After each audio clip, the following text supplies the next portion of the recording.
7 medal வாங்கியிருக்குது ஒரு ஈழத்து சகோதரி குழந்தை. ஆனால் தெற்காசியாவில் போய் விளையாடுறதுக்கு பாஸ்போர்ட் கிடையாது, அனுமதி இல்லை. காரணம் அவர்கள் அகதி. இங்கு துவக்கப்பள்ளி கூட படிப்பதற்கு ஆரம்ப கட்டத்தில் அனுமதி இல்லை. உயர்நிலை பள்ளிக்கு போக முடியாது, உயர்கல்விக்கு வழி கிடையாது. பன்றி குடிசைகளோட கேவலமாக இருக்கும் அந்த குடிசைகள்.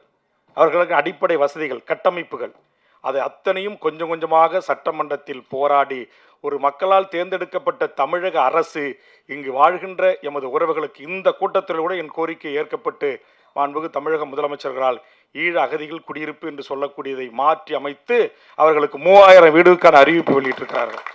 இப்போ பல்லாயிரக்கணக்கான வீடுகள் தமிழ்நாடு முழுவதும் இவர்கள் வாழ்கின்ற இடங்களில் கட்டி தந்து கொண்டிருக்கிறோம். அதில் கூட எனக்கு திருப்தி இல்லை.